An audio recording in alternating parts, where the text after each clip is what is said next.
Hi, everyone. It's been an awaited meeting, and we have been preparing ourselves here at Waterford. And so Lynn is my co-host, and he will be joining in a few. We have been doing our research on roots and shoots, the work of Jane Goodall, and your personal profiles as well, so that we know who we are interacting with. Um, and so I'd like to introduce myself. My name is Kimi Bwanya. I'm from Kenya. Um, I am the second daughter of three girls. So we're three. I speak a little Swahili, a little French, uh, Siswati. I'm learning Siswati. So so just yeah. So I'm just learning different languages, given that the place that I am is multicultural. So it's very interesting, learning new languages and seeing how different people live their lives. So I take part in a few activities on campus. Africa Week, so we organize events that aim to look back at our progress in Africa as Africans, or as students in Africa, and what we can do better, and how we can build the community. And we just usually have guests come onto campus once a year for this particular event. So I take part in that, taken part in TEDx, so TEDx talks. And many other activities. When Lynn joins, he will be able to tell you a lot more of the environmental activities that are on campus. He's been here much longer than I have, so I joined in January. So he's been here for years. I don't even know how many, but we call them survivors because it's it's a journey. It's a journey, yeah. But that's a little bit about myself. If you can tell me a little bit about yourself, Ray, if we can start with you. Yeah, sure. Thank you so much, Kimi, for this opportunity to be conversing here today. So, my name is Ray Kiliho. I am from Tanzania, and I am the Roots and Shoots co-coordinator for Roots and Shoots Africa region. So, my journey in Roots and Shoots has informed who I am today. I have been engaged in Roots and Shoots for at least the past 2 decades. Yes. So started as a very young boy, and today professionally, I am an architect by training, and because of Roots and Shoots, I went on to pursue um, sustainable and energy efficient buildings and green cities. So with Roots and Shoots, I basically engage with colleagues from across the African countries to learn about the work they do, the approaches that is happening in each of the local contexts. And more importantly, is to be able to quantify our synergies, aspirations, and commitments to our local communities, because Roots and Shoots is a grassroots program to be able to deliver that impact to save the world and make the world a better place for everyone. 2 decades, that is, I'm not even 2 decades years old. That's a long time. That's a very long time. So you must be very, very inspired by Roots and Shoots and the work that you do, given that you've been there for such a long time, and it must also impact your life as an individual. And before I ask any more questions, I think I'd want Zama to introduce himself as well, and how he's involved with Roots and Shoots. Hi, thanks for that opportunity. So my name is Zama Ngomane. So I am Zulu Swati, and I'm from South Africa, born, raised, educated in Mpumalanga province up here. I am the last born, an only son of three. So I have two older sisters, single mom, and yeah, my entire life has been the outdoors, conservation. So by trade, I studied wildlife management ecology. That's where my love is. I mean, I'm a big reptile guy, so I love my snakes. I love my scorpions as well. Entomology is my big thing. So my free time, I catch snakes. I give training as well. I give education, a bit of that with that. And that's how I got into the sphere. I mean, after my studies, I worked at Timbavati Private Nature Reserve, got a whole world of experience, and that's where I really got introduced to environmental education. We had it as part of my course. And eventually my career led me to Chimp Eden. So as a Jane Goodall Institute, Jane Goodall, I mean, she's famous for her work with chimpanzees. And I found myself at one of her sanctuaries here in South Africa, just outside Nelspruit in Bombela, Chimp Eden, doing guiding and caretaking of the chimpanzees. To eventually find myself as now the national coordinator for Roots and Shoots South Africa. So helping grow and manage roots and shoots within the entire South African province. And yeah, that's me. So Lynn, if you can introduce yourself and then start, because Lynn is starting for us. Here's our introduction question. I'm Lindelwa and I'm from the Kingdom of Eswatini, born and raised. And I have been at Waterford for about 6 years. This is my sixth year, and I'm in IB. Um, my subjects, well, I am interested, my HLs are literature, geography, and visual arts. I'm an artist. I'm big on the arts.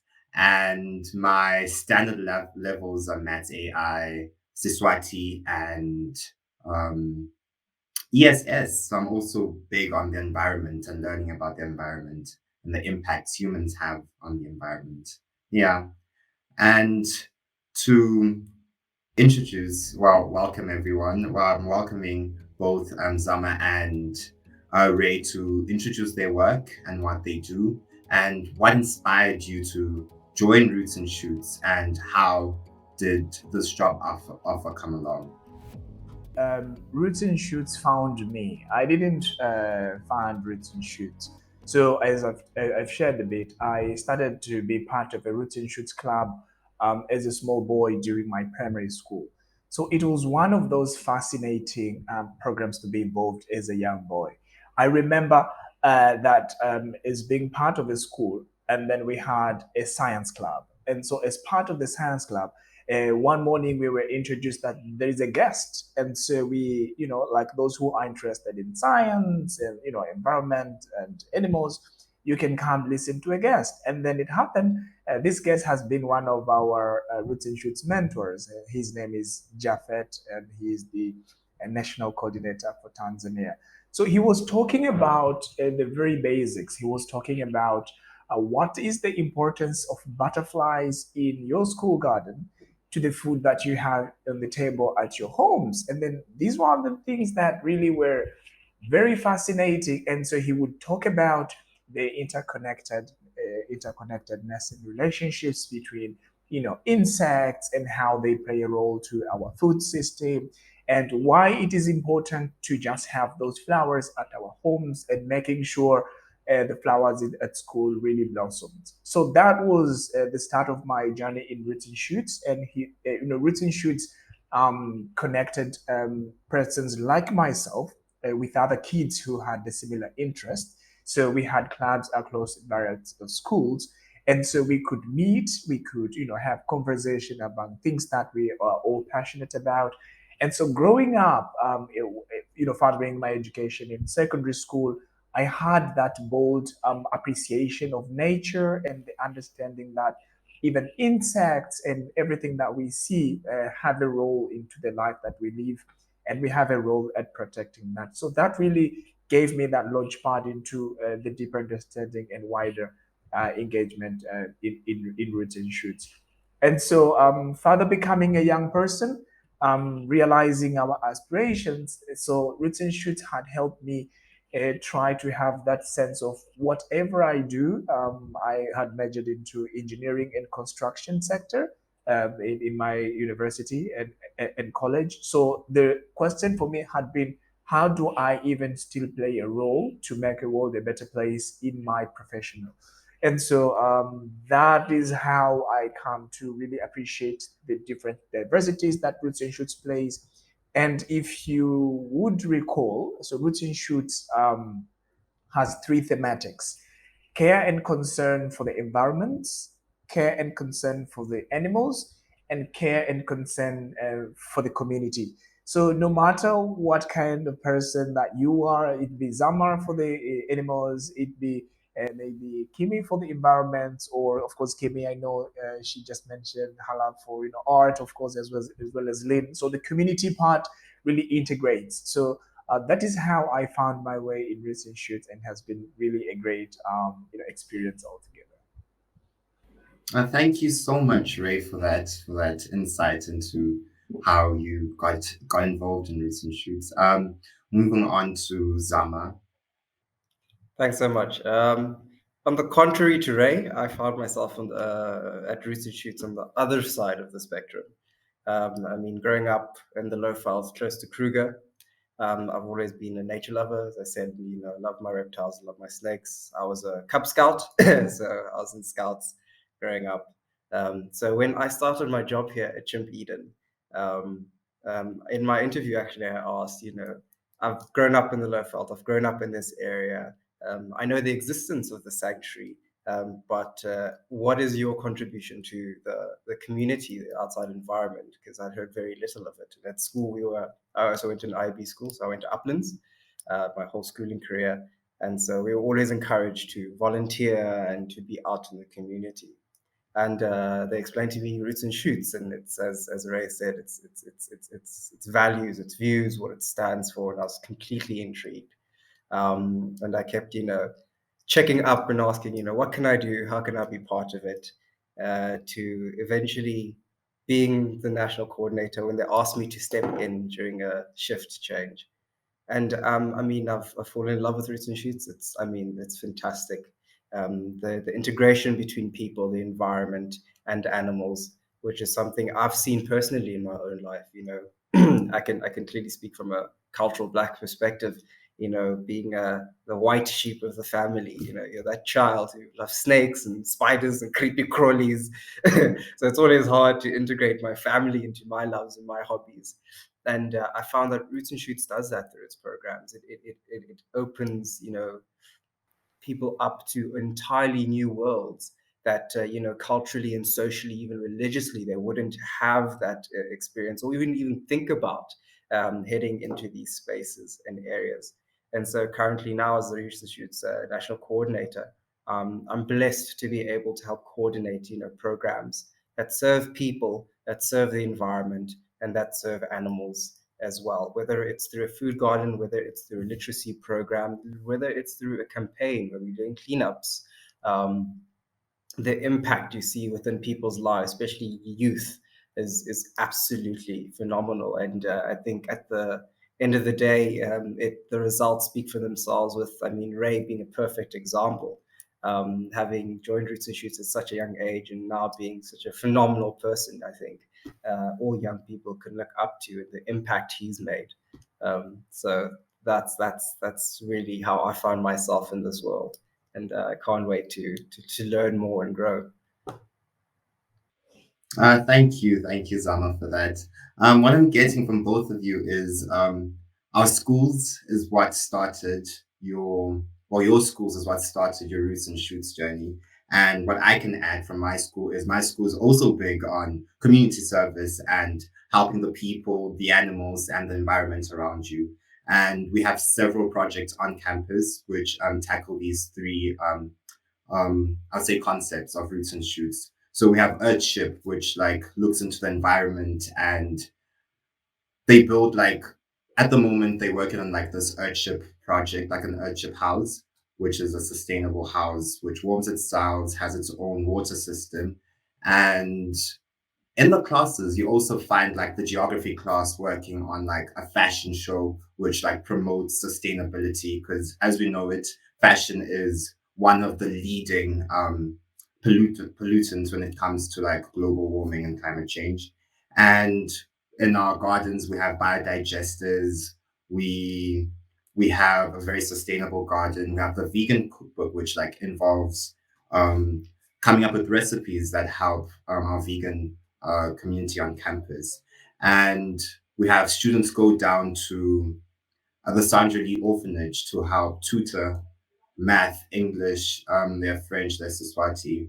So I think having such good schools really helps one um, help the people, the community around us. And I'm really grateful for that. And I'm happy that both of you started your Roots and Shoots journey in that manner? So Lynn, you didn't tell them that you're the lead fashion designer of the Glam Trash Fashion Bash, the sustainable fashion show. He did tell you. He's trying to be very humble. Um, but Lynn does that for us. His work is absolutely amazing. If you're looking for anybody to collaborate with in the future, Lynn is your person. I'll come and sing. I'll come sing. But Lynn is your person.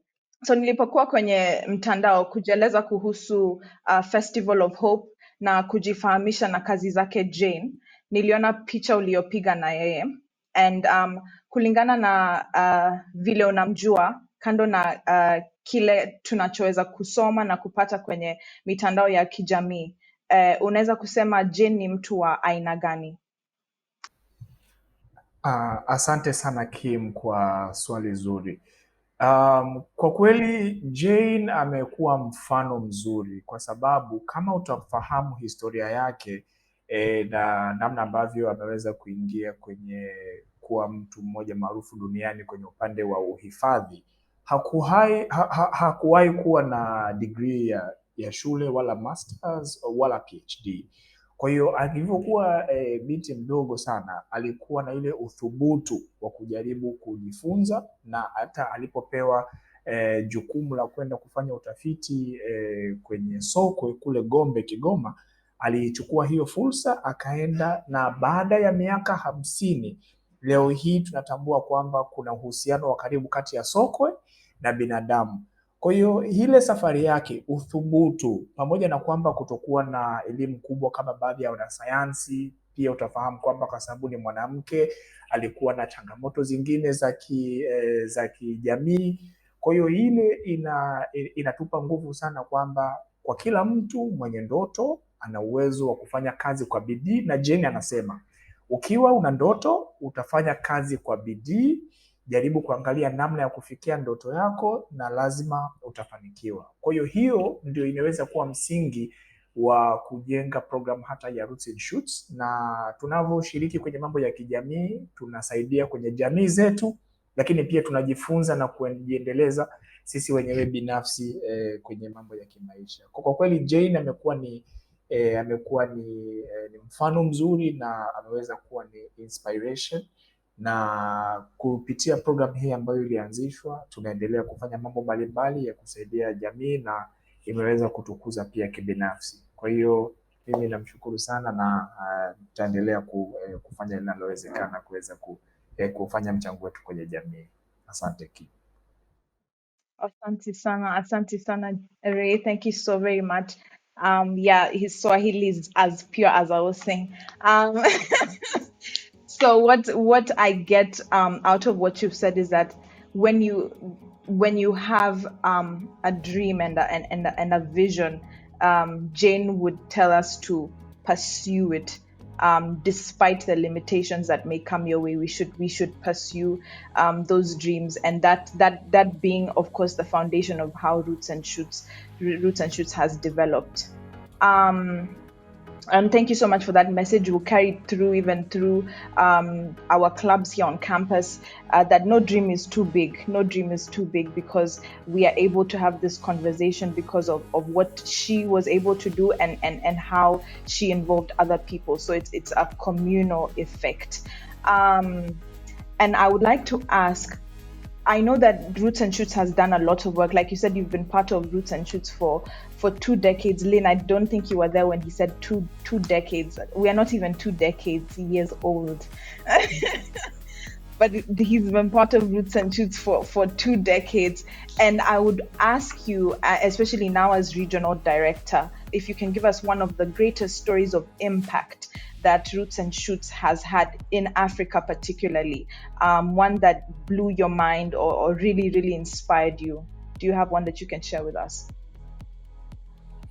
Yes, sure. I also would like to recognize that as an Africa regional coordinator, I haven't been here for long. So been just a couple of months, just 3 months. But there is a lot of impacts that I and the communities have seen that happening on a lot of stories across Tanzania itself and the continent. I'll share a few examples. So, in addressing impact, so there is a couple of things. Number one is we are looking at behavioral change, because most of the things that happen are a result of our actions to the environment, to the animals, or to the community. So we have been doing a lot of advocacy works. So one of my favorite projects that actually literally blew my mind, and the experience was phenomenal, was when with my university club and teams, we had been working on a project to to enhance education on menstrual education for young girls and women.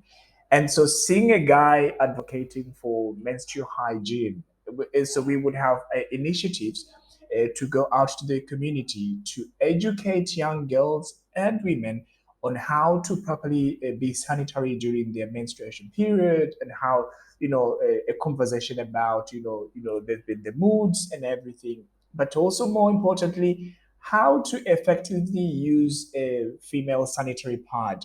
So the what blew my mind was, like, I came to establish a phenomenon that amongst 10 university colleagues that we had met, if you would ask one lady to explain what is menstruation, do you like, they know menstruation, what is, but then what do you think menstruation is, if your young sister had to ask you? So you would find that most people would, they would shy in. Of course, they understand. And so our goal was really to bring about that conversation and to include the conversation with boys and men into that. Because for me, I may not be a lady, but I could have a sister, I could have a colleague. So it's very important to understand that. So that is one of the importance. And we had done that project, and we really had a great impact. We had engaged over 1,000 communities that they were empowered to know how to properly use sanitary pads. So that is one. Secondly, I would share an example that we've been working on reforestation and tree planting. So one element that Roots and Shoots brought into our approach is, you can have activists like, do not cut down trees, do not, do that. So one thing that sometimes we might overlook is people do not just voluntarily decide to cut down trees. So that is usually on an urge for survival. So people have used to survive depending on nature. So they need to cut down forests to expand the areas for cultivation. So they will cut down trees to get firewood to keep their, to cook food for their families. And so that is the fundamentals. So when you approach the whole essence of deforestation, it is not that people are voluntarily just cutting down trees for the sake of cutting down trees. So we have to be mindful that these people are trying to survive. So how do we introduce models that really enables them to continue to survive, but as well as being conscious that they depend on that nature, and that is important for them and their future generations. So there have been projects, for instance, in Kigoma, it has been called like a regeneration program, where Roots and Shoot would introduce activities for like social economic activities, that people would have other solutions for sustainable energy, including like solar powered lanterns, including like more sustainable charcoal. So they would reduce the dependency on cutting down forests. So we've done projects in Tanzania, for instance, we've replanted over 4 million trees very recently, the couple of years back. And there's a lot of projects also in reforestation of marine protection ecosystems, where there's projects to plant mangrove trees. So people just think it's mangrove trees, but the mangrove trees really play a role in fish ecosystems, in all the marine life. And they also provide a lot of cover around, floods, and they really protect the, like coastal erosion. So number one would be, it's not about the result. Number one is about, do people understand why these things are happening? So putting that science and understanding into community problems has been key in the approach. And so by doing that and then informing the people, because in our approach as Roots and Shoots, we do not tell people what to do.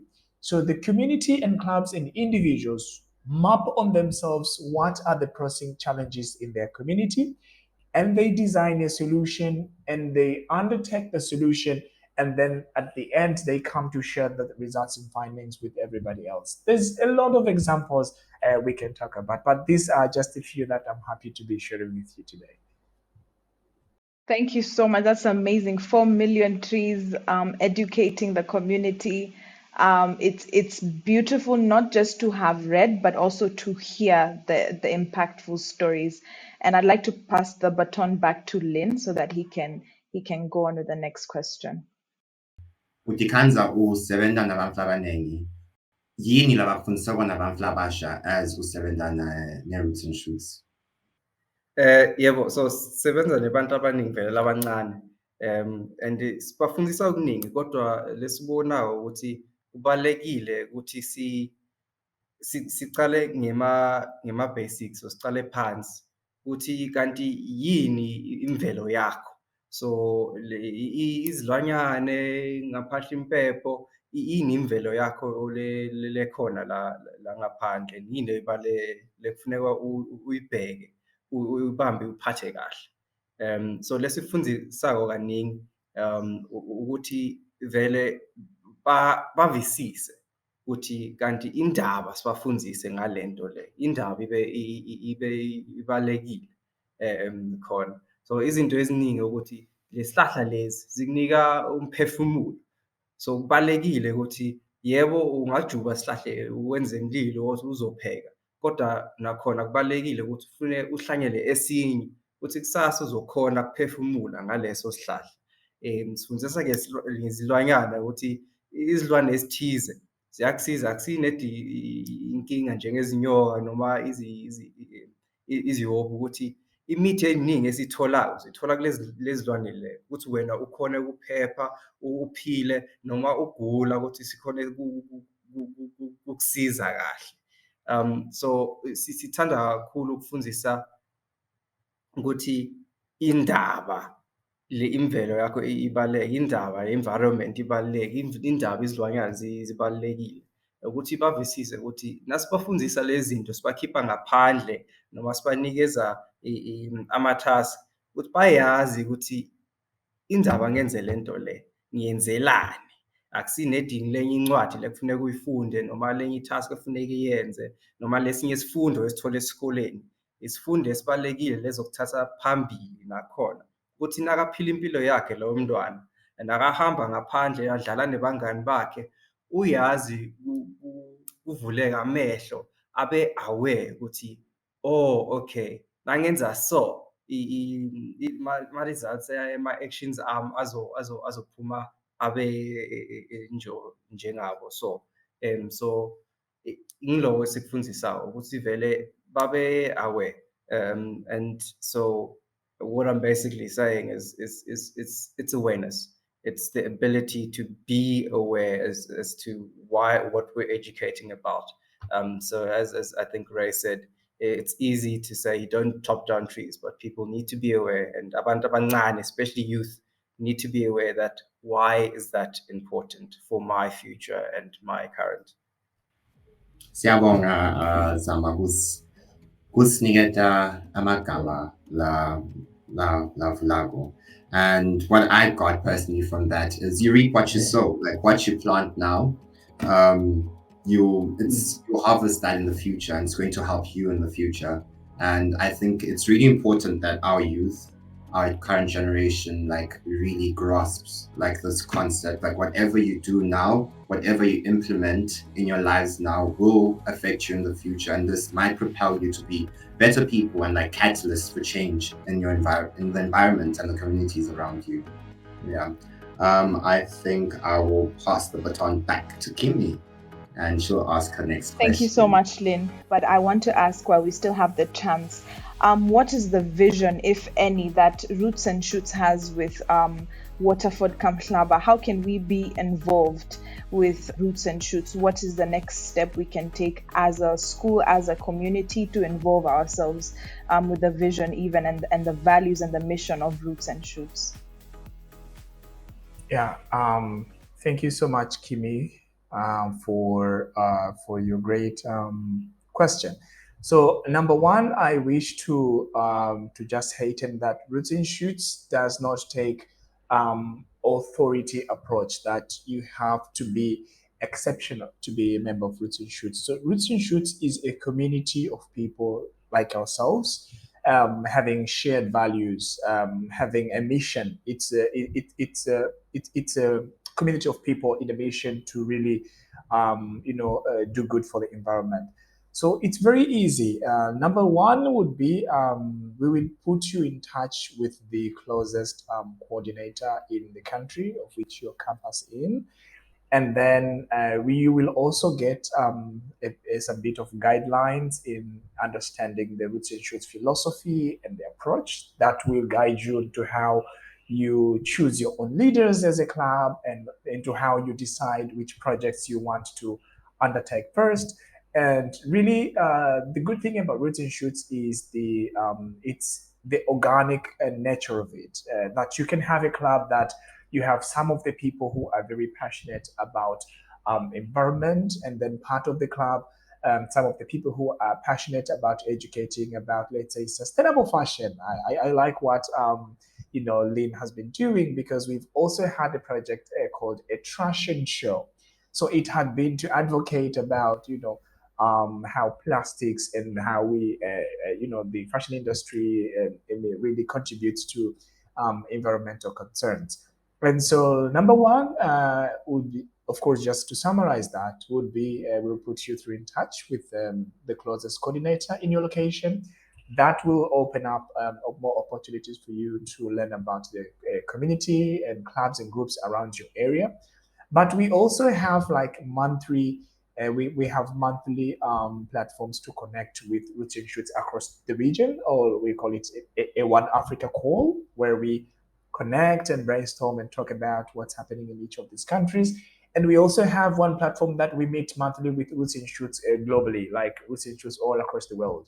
So it is a great platform for that. And just before I finalize on how you can be a member, I wish to heighten the importance of why has it been elemental for Roots and Shoots becoming a global platform. I share one example. 5 years ago, I happened to be part of a Roots and Shoots annual conference in London. And one of the discussions that really was interesting to me, was mind blowing, was what happens with the issues of migratory birds. There's an issue of transcontinental migratory birds. So we were discussing about the swifts.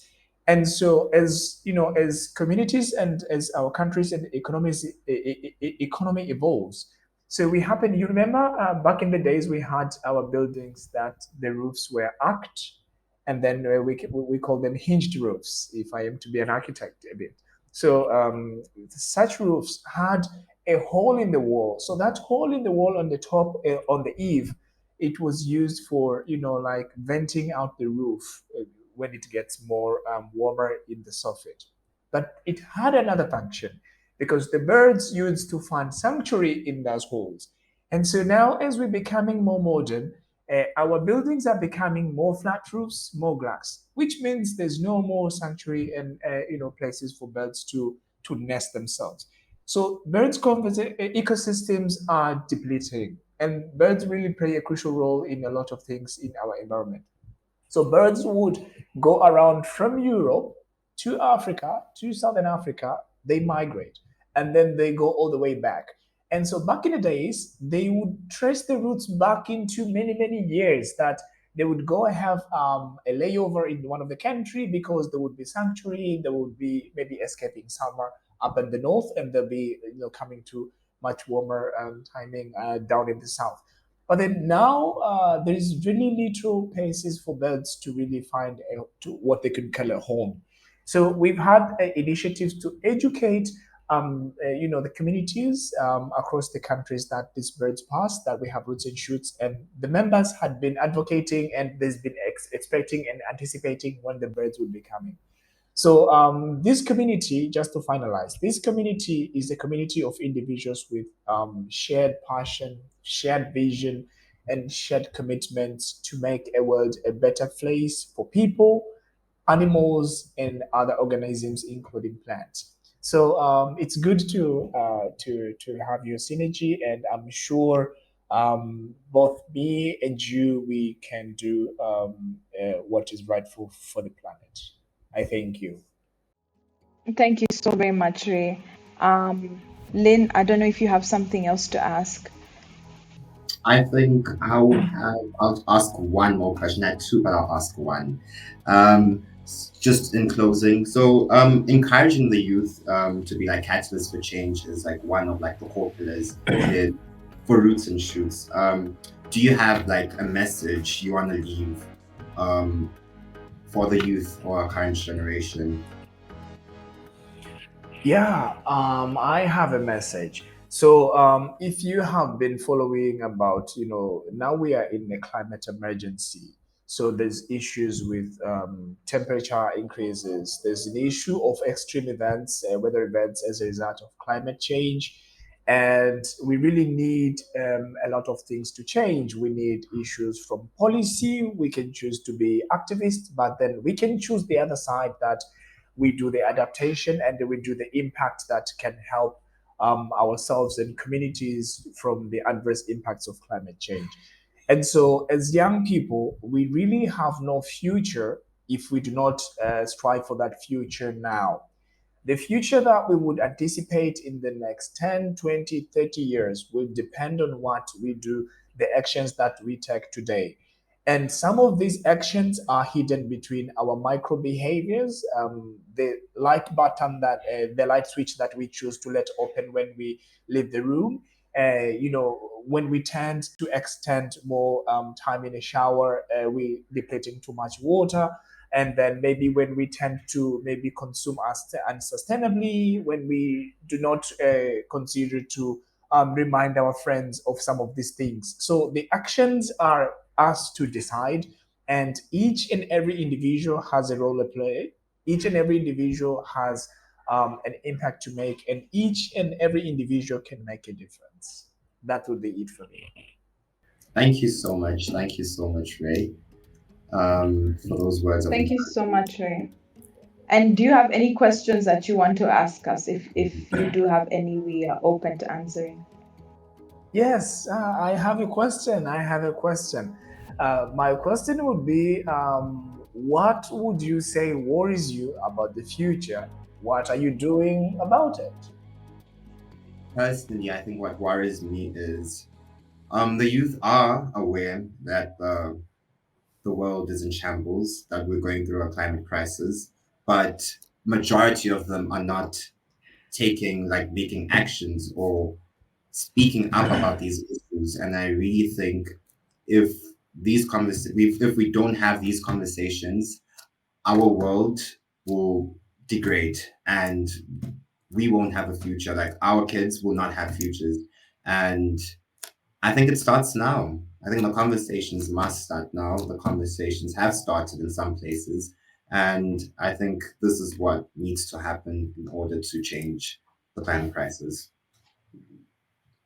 I 100% agree with Lynn. And one of the things that I think about, like one of the worries that I have is of course there's benefit with the advancement of technology, but with the advancement of technology also comes limitations. Whereas as youth, we don't use our brains as much anymore because Siri is there to search on the internet for us. We can find everything. We can find everything at your voice. The moment you just speak into your phone, you get the answers that you have. So with that in mind, it almost brings up the concern of, if we are not thinking anymore, then are we going to come up with solutions? And does that mean the world is going to keep on becoming worse and worse by the day because we are not using our brains?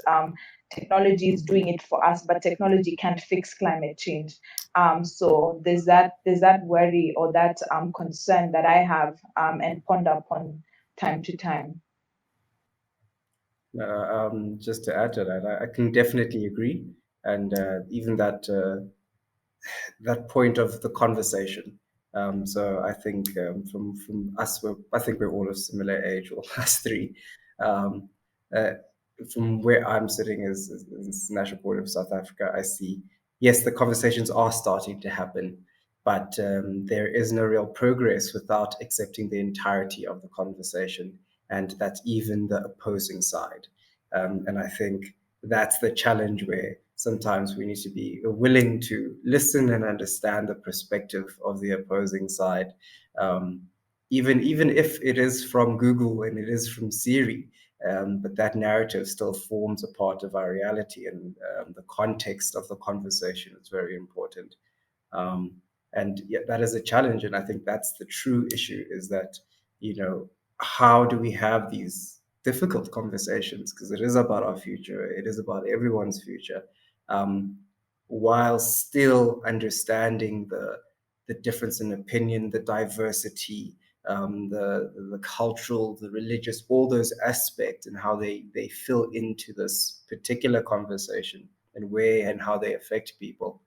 Um, so yeah, it's the conversations are happening, but sometimes it's important that we, I think, as youth, recognize that we can be in a little bit of an echo chamber, where you sit at a table with like-minded people and you have like-minded conversations. And part of my language sometimes becomes a bit of intellectual masturbation, instead of having, opening the table up to other perspectives and the opposing sides.